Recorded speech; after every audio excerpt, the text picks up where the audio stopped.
नमस्कार। चलिए आज बात करते हैं एक ऐसे सिस्टम की जो सिर्फ हिसाब किताब की एक किताब नहीं, बल्कि किसी भी बिजनेस के लिए एक पूरा का पूरा फाइनेंशियल कमांड सेंटर बन जाता है। देखिए, सोच ही सब कुछ बदल देती है।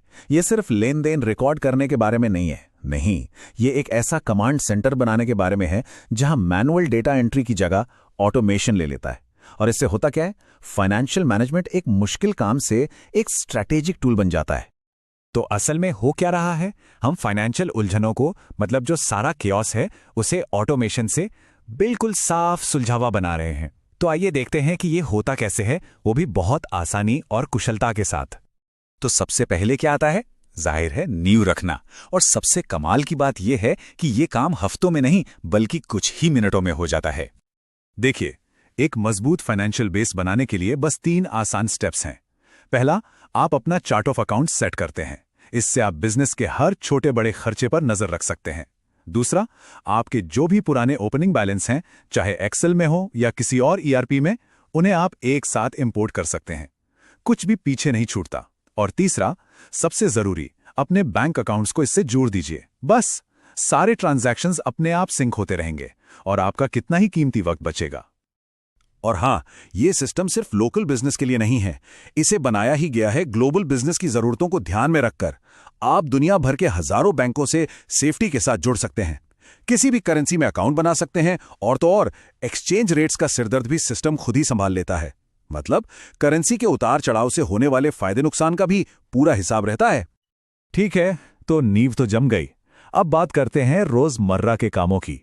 यहीं पर ऑटोमेशन का असली जादू दिखता है, खासकर सेल्स और परचेज डिपार्टमेंट्स के लिए, क्योंकि ये उनके रोज के लेन देन को मानो ऑटो पायलट मोड पर डाल देता है। जरा सेल्स प्रोसेस को देखिए, कितना आसान हो जाता है। पहले एक प्रोफेशनल कोटेशन बनाया, भेजा। जैसे ही वो एक्सेप्ट हुआ, उसे सेल्स ऑर्डर में बदल दिया, और फिर बस एक क्लिक और इनवॉइस तैयार। इससे सिर्फ सेल्स टीम का ही टाइम नहीं बचता, बल्कि अकाउंट्स टीम को भी बिल्कुल सही जानकारी फौरन मिल जाती है। मतलब गलतियों की कोई गुंजाइश ही नहीं। और वो रसीदों के ढेर और घंटों की डेटा एंट्री, उसे तो भूल ही जाइए। अब बस रसीद की एक फोटो लेनी है और ओसीआर टेक्नोलॉजी उसे अपने आप साफ सुथरे डेटा में बदल देती है। सोचिए, परचेज या स्टोर्स डिपार्टमेंट के लिए ये कितना बड़ा गेम चेंजर है। कर्मचारी कहीं से भी रसीद अपलोड करें और सिस्टम खुद ही सारी डिटेल्स भर देता है। तो पुराने तरीके और इस नए तरीके में आखिर फर्क क्या है? देखिए, पहले था मैनुअल डेटा एंट्री, CSV फाइलें डाउनलोड करना और फिर घंटों तक हिसाब मिलाते रहना। और अब क्या है? ऑटोमेटिक बैंक फीड्स, सीधे ट्रांजैक्शन सिंक और AI की मदद से मैचिंग। सच कहूं तो ये जमीन आसमान का फर्क है। और इस सब का नतीजा सीधा सीधा 80% तक की बचत बही खाते के काम में। ये बहुत बड़ी बात है। इसका मतलब यह हुआ कि अकाउंट्स टीम अब सिर्फ डेटा एंट्री में नहीं उलझी रहेगी, बल्कि वो उस डेटा को एनालाइज करके बिजनेस के लिए जरूरी जानकारी निकाल सकती है। और बस यहीं से बात और भी ज्यादा दिलचस्प हो जाती है। जब रोज के काम ऑटोमेट हो जाते हैं, तो फोकस डेटा एंट्री से हटकर सीधे डिसीजन मेकिंग पर चला जाता है। सोचिए जरा, आपको किसी भी प्रोजेक्ट, किसी भी ब्रांच या किसी भी टाइम पीरियड का प्रॉफिट लॉस रियल टाइम में दिख रहा है। अब अंदाजा लगाने की कोई जरूरत ही नहीं। कौन सा प्रोजेक्ट सबसे ज्यादा कमा रहा है, ये जानकारी अब बस एक क्लिक दूर है। ठीक वैसे ही बैलेंस शीट है। ये आपको एक झटके में कंपनी की पूरी फाइनेंशियल हेल्थ दिखा देती है। आपके एसेट्स कैसे हैं, देनदारियां कितनी हैं और इक्विटी की क्या हालत है। बिजनेस कितना स्थिर है, ये जानने के लिए ये बहुत जरूरी है। और फिर आता है कैश फ्लो स्टेटमेंट। ये तो किसी भी बिजनेस की लाइफलाइन है ना?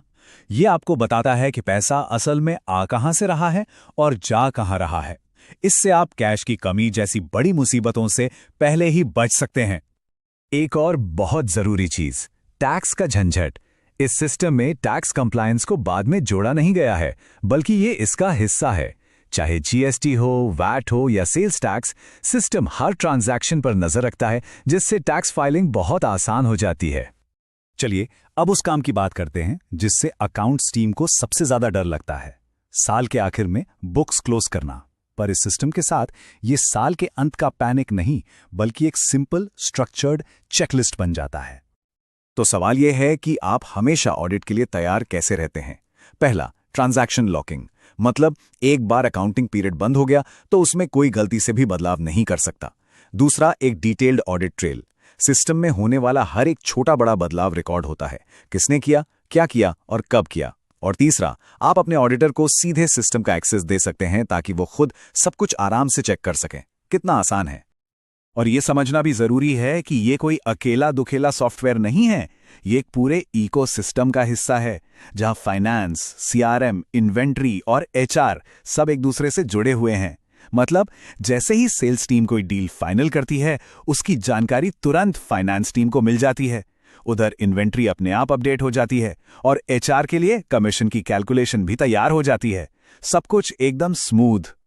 तो आखिर में एक सवाल पर सोचते हैं, जब आपका पूरा फाइनेंस ऑटो पायलट मोड पर हो और सारी जरूरी जानकारी बस एक क्लिक पर मौजूद हो, तो बिजनेस अपना अगला फोकस कहां रखेगा? शायद ग्रोथ पर, या इनोवेशन पर, या फिर उन बड़े स्ट्रेटेजिक गोल्स पर जिनके लिए पहले कभी वक्त ही नहीं मिल पाया।